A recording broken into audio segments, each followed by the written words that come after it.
El Señor esté con vosotros. Lectura del Santo Evangelio según San Juan.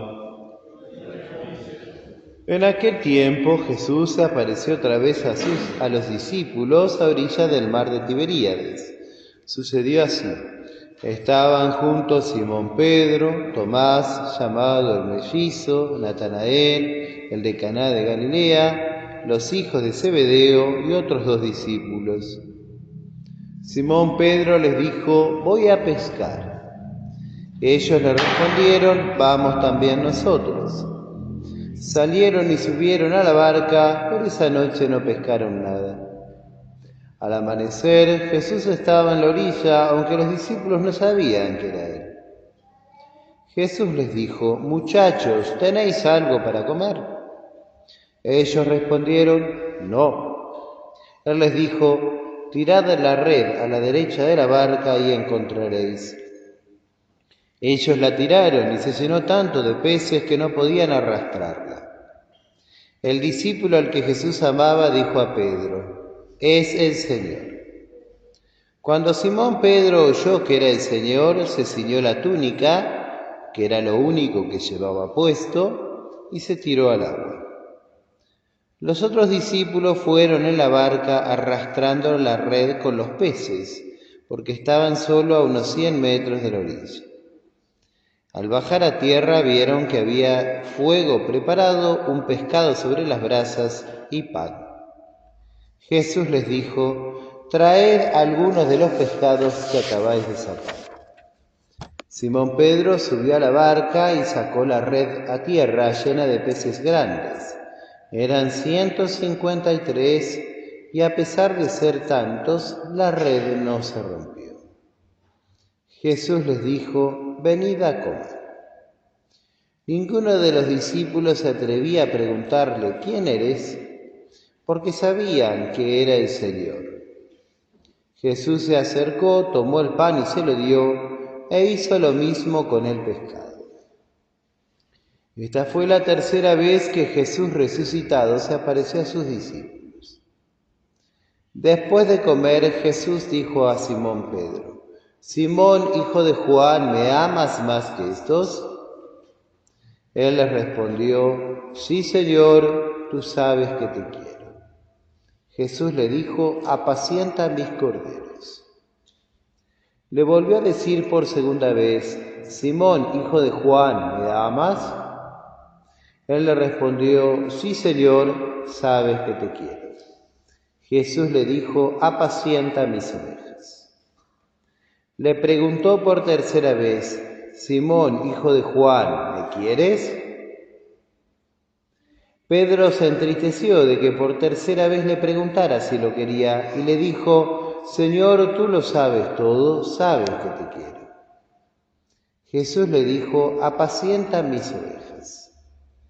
Te aseguro que cuando eras joven tú mismo te vestías e ibas a donde querías, pero cuando seas viejo extenderás tus brazos y otro te atará y te llevará donde no quieras. De esta manera indicaba con qué muerte Pedro debía glorificar a Dios. Y después de hablar así, le dijo: sígueme. Palabra del Señor.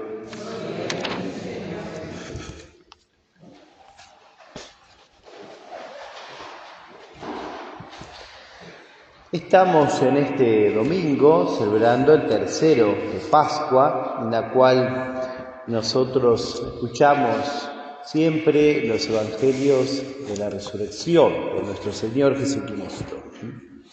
Esta pesca milagrosa ocurrida después de la resurrección de Cristo nos hace recordar a la primera. De hecho, los padres de la Iglesia asocian, ¿no?, la primera pesca con la segunda. La primera narrada por San Lucas, en donde está la vocación de Simón, que había quedado asombrado con la pesca, y Cristo lo llama pescador de hombres, y la segunda esta. Los padres de la Iglesia dicen que la primera pesca se refiere a la Iglesia en este mundo, y la segunda pesca se refiere a la Iglesia en la eternidad, que es la que especialmente hablaremos hoy.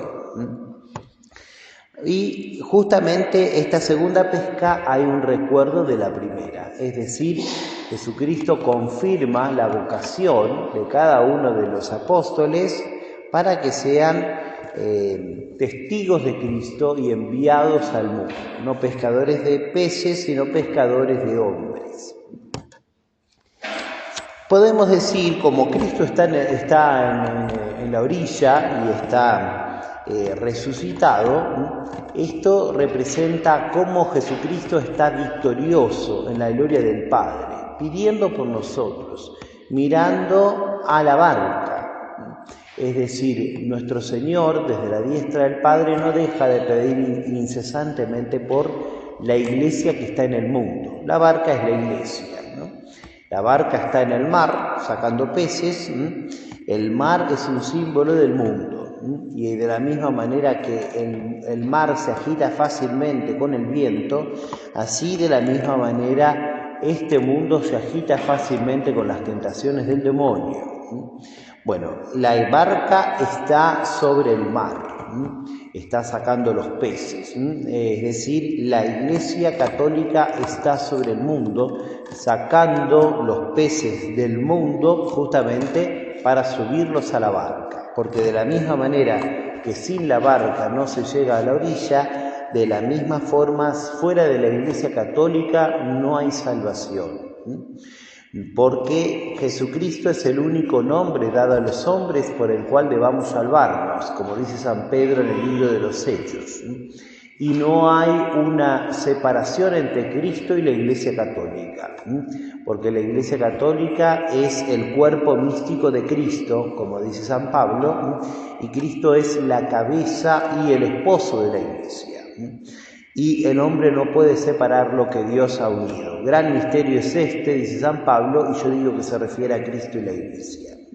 Por lo tanto, no hay, de la misma forma que no hay salvación fuera de Cristo, no hay salvación fuera de la Iglesia Católica. Es verdad que alguno se puede salvar, digamos, fuera de la Iglesia visible, pero por lo que se salva es por lo que la Iglesia tiene. Iglesia Católica, siempre digo, ¿no? Por supuesto tenemos que rezar por los cristianos no católicos y Dios los puede salvar de alguna manera, pero si se salvan por la única iglesia que Jesús fundó. Dicho esto, entonces la barca representa a la Iglesia Católica y allí trabajan los apóstoles. Fíjense que son 7 los nombrados, ¿no? 7 quiere decir una perfección. Y trabajan en este mundo hasta llegar al cielo. O sea, podemos decir, toda la historia de la salvación está aquí representada. 7 es una plenitud, el número que Dios sabe, digamos, ¿no? Nosotros sabemos cuántos papas hubo, digamos, ¿no?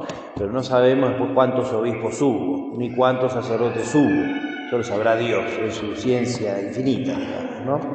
Lo cierto es que estos 7 apóstoles representan a todos los ministros ordenados de todos los tiempos, podemos decir así, que trabajan en la barca. Y en la barca se tira la red a la derecha, porque aquí están solamente los salvados. No están los que alguna vez ingresaron a la iglesia, por ejemplo, por el bautismo, y después se perdieron por su cerrazón a la gracia.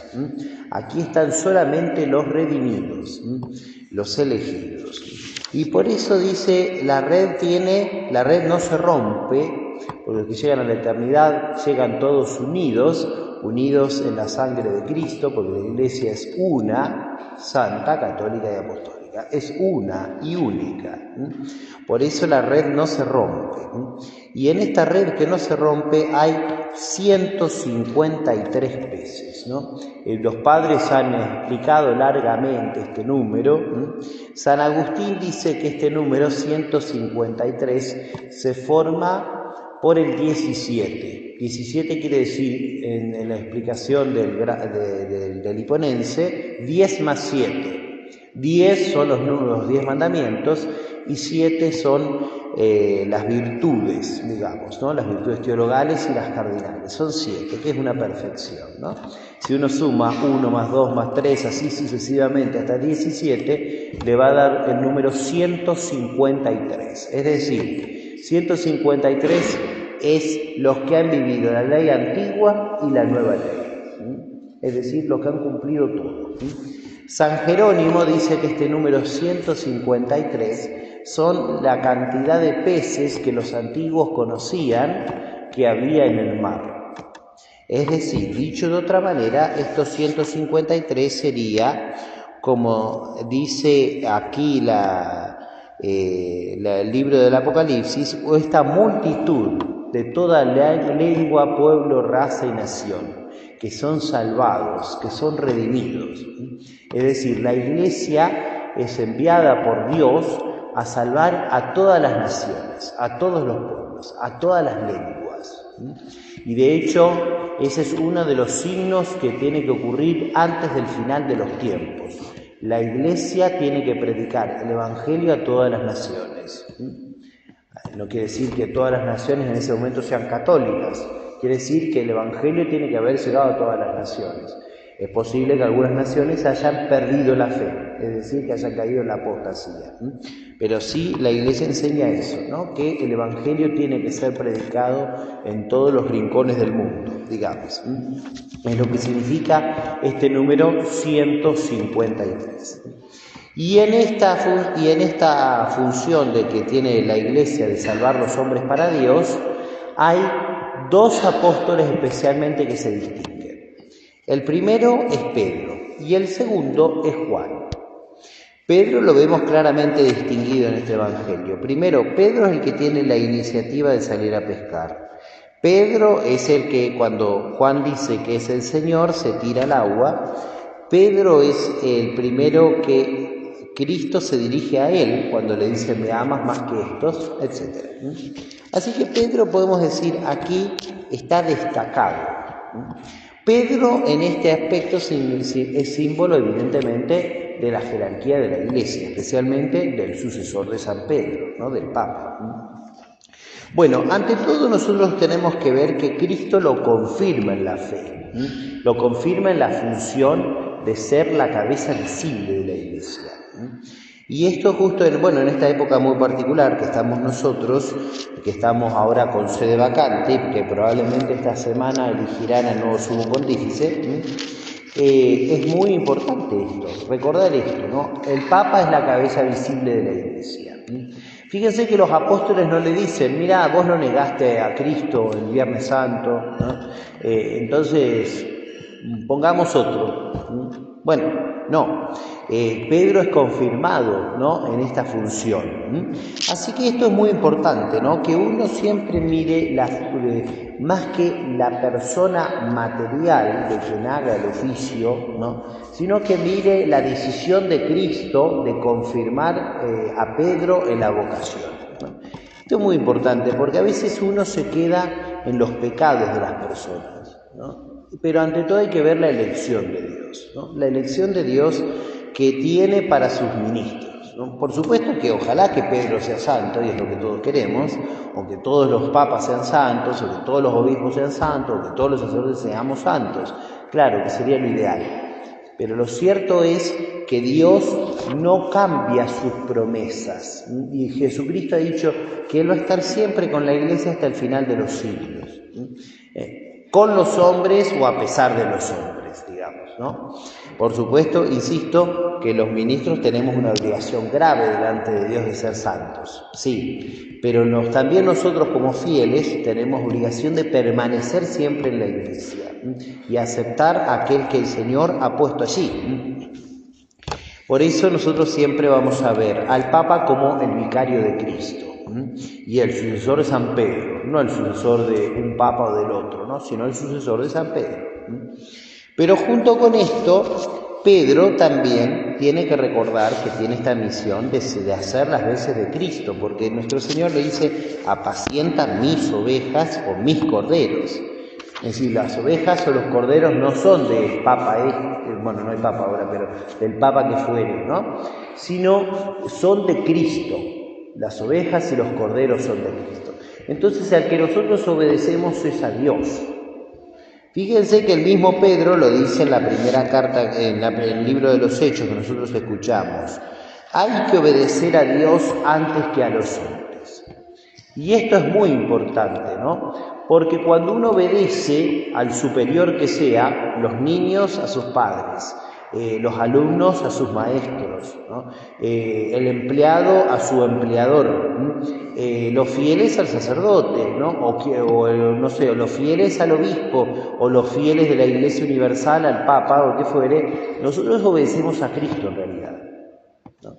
Y nosotros creemos que Dios habla a través del superior, tanto y cuanto está de acuerdo con la ley natural y la ley divina, la ley revelada, ¿no? Si, por ejemplo, vamos a inventar un caso, si yo le digo a algún joven, le digo, mira, no tenemos plata para pagar el auto de la parroquia, ahora que se rompió, no tenemos plata para pagar el auto de la parroquia, andá y robá el negocio de la esquina, ¿no? Entonces, el joven, si está bien formado, tiene que decir, mire padre, yo usted lo respeto, pero eso no le voy a hacer caso. ¿Por qué? Porque eso está mal, robar está mal, por más que tenga un fin bueno, eso está mal, punto, ya está, se acabó. ¿Por qué? Porque hay que obedecer a Dios antes que a los hombres. Y la obediencia no es lo que decía Occam, bonum quia mandatum malum quia prohibitum. Es decir, lo bueno es porque está mandado y lo malo es porque está prohibido. No, eso no es obedecer. Lo bueno es, ante todo, lo que responde a la ley natural y es un ordenamiento de la razón. No es un mandato solamente del que manda y está bien porque yo lo mando. No es así, no es así. Lo bueno es lo que está de acuerdo con la ley natural y la razón, y se abre a la trascendencia, al cielo. Así que por eso San Pedro dice, hay que obedecer a Dios antes que a los hombres. Aplicado eso al sumo pontífice sería, los evangélicos creen, decía el padre Castellani, los evangélicos piensan que el Papa es una figura mágica, ¿no? Y que hace buenas las cosas que manda. Y eso es falso, ¿no? O que todo lo que diga un papa hace las cosas, hace de su voluntad una ley. Y eso no es así, porque el papa es solamente el vicario de Cristo, el vicario, es decir, el que hace las veces, ¿no? Entonces un papa no puede venir a decir, bueno, ahora vamos a abolir el 6º mandamiento, porque la gente tiene muchos problemas con la virtud de la pureza, entonces ahora vamos a abolir el 6º mandamiento. Entonces ahora que comulguen los juntados, los divorciados, vueltos a casar, los homosexuales, los bla bla. No, ahora vamos a abolir el mandamiento del aborto, porque hay tanto aborto en el mundo, entonces vamos a abolir eso. No, porque vamos a ser misericordiosos con la IPPF, que se yo, invento una cosa, ¿no? Cualquier cosa, ¿no? Decir, no, eso no lo puede hacer. ¿Por qué? Porque eso va contra los mandamientos, así de simple.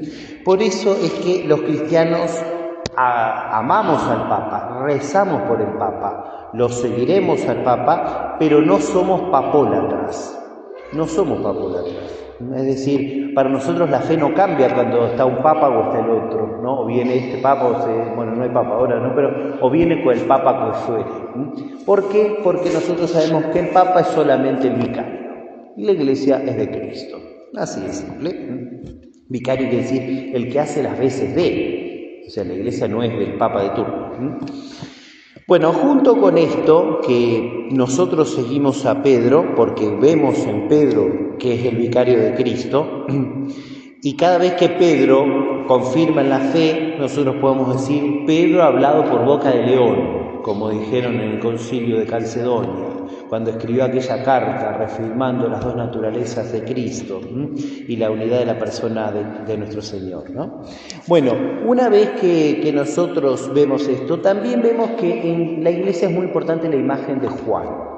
¿Quién es Juan? Juan, bueno, es el discípulo acá que dice que es el Señor, es el discípulo joven, el discípulo virgen, el discípulo que es capaz de ver donde los demás no ven. Juan representa a aquellos que son limpios de corazón porque son capaces de ver a Dios, parecido en la palabra de la bienaventuranza. Juan entonces representa aquí la vida mística en la Iglesia. ¿Qué es la vida mística? La vida mística es la que sostiene a la vida jerárquica. Y esto es muy importante.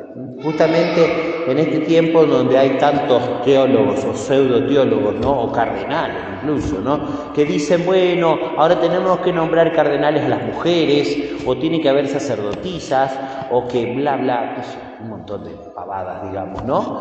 Entonces uno dice, esa no es la función del verdadero santo. El verdadero santo es aquel que es capaz de sostener a Pedro y de ocultarse y de desaparecer.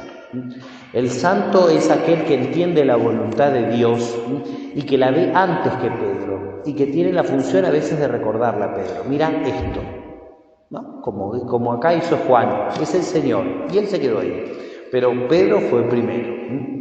O como pasa cuando Cristo resucita, Juan llega antes, pero deja que Pedro ingrese primero, ¿no? Bueno, esta es la función de la vida mística de la Iglesia, que a los ojos de Dios el más importante no es el que aparece en todos los diarios, el que da la bendición, el que escribe un documento, no, a los ojos de Dios el más importante es el santo. Y el santo es capaz de sostener al otro, al que le toca por misión de Dios aparecer. Pero en los ojos de Dios el más importante es el santo. Fijémonos, por ejemplo, en la aparición del Sagrado Corazón de Jesús. Dios se le hizo una monjita, Santa Margarita María de Alacoque, y tuvo una misión para Francia, para no sé qué, pero fue una monja. O fijémonos en la Virgen de Lourdes, ¿no? Santa Bernardita Subirú era una monjita que nadie sabía quién era, y se dieron cuenta quién era cuando murió, ¿no? Y tuvo una misión también, ¿no? Pero era como Juan, ¿no? Tuvo una misión pero se ocultó. O fijémonos los pastorcitos de Fátima. Dios no se lo dijo el mensaje a un obispo o a un cardenal, no, se lo dijo a 3 niños. 3 niños que tenían un mensaje para el Papa directamente, ¿no? Bueno, cuando el sumo pontífice sabe escuchar a Juan, ¿no? Como Pedro aquí lo escuchó al discípulo amado, entonces se pone al servicio de que la voluntad de Dios que se manifiesta a través de ese santo varón de Dios, ¿no? Uno o varios, ¿no? Como los que he nombrado, ¿no? Por ejemplo, el Papa León XIII, en el año 1900, consagró el mundo al corazón de Jesús por pedido de lo alto, ¿no? Una visión que Dios le dijo, dile al Papa que me consagre el mundo. Y el Papa lo hizo. Por lo tanto, esto también es muy importante. Justamente esta semana que hay que elegir sumo pontífice, nosotros rezaremos especialmente por el Papa, que vaya a ser electo. Por supuesto que mejor que sea santo, y es lo que vamos a pedir. Vamos a hacer adoración al Santísimo desde ese miércoles que se da la misa en Roma, que se llama Proeligendo Pontifice, ¿no? Para elegir sumo pontífice, hasta que sea elegido el Papa, ¿no? Nosotros lo acompañaremos con nuestras oraciones y nuestros sacrificios. Y eso en los ojos del mundo puede ser insignificante, pero en los ojos de Dios es lo más importante. Porque, insisto, Juan muchas veces desde lo oculto puede sostener a Pedro. Por eso pidámosle al Señor esta gracia, que nosotros siempre permanezcamos en la Iglesia, que nosotros siempre tengamos esta mirada sobrenatural, que es necesaria para ver las cosas desde Dios, ¿no? Y no verlas simplemente desde la chatura de este mundo. No es una cuestión política la Iglesia, ¿no? La Iglesia, ante todo, es una cuestión sobrenatural. Tenemos que verla así con los ojos del alma. Pidámosle y recordar siempre que Jesucristo está en la orilla, está en el suelo firme, está en la eternidad donde las cosas son inmutables. Por eso Cristo es el mismo hoy que ayer y para siempre. Y desde allí Cristo dirige la Iglesia, dirige los acontecimientos de este mundo. Él dice cuándo hay que tirar la red y que hay que tirarla a la derecha. Es decir, la mano de los pueblos y el corazón del rey está en las manos de Dios, como dice el libro de los Proverbios. Así que el Señor dirige toda la historia. Nosotros tenemos que ver esa visión, tener esa mirada sobrenatural, cuando entendamos lo que ocurre en la historia de la Iglesia, la historia presente o lo que fuere. Siempre verlos con los ojos sobrenaturales de Dios. Tenemos además que pedir especialmente por la jerarquía de la Iglesia en esta época, ¿no? Para que se elija un Papa según el corazón de Dios. Tenemos que pedir que haya más almas como Juan, más almas que sean dóciles a la gracia de Dios, más santos, más místicos, ¿no? Que puedan indicar a la Iglesia lo que debe hacer de parte de Dios, ¿no? Para que siempre veamos la Iglesia con los ojos del alma, ¿no? Como Jesús mismo la mira.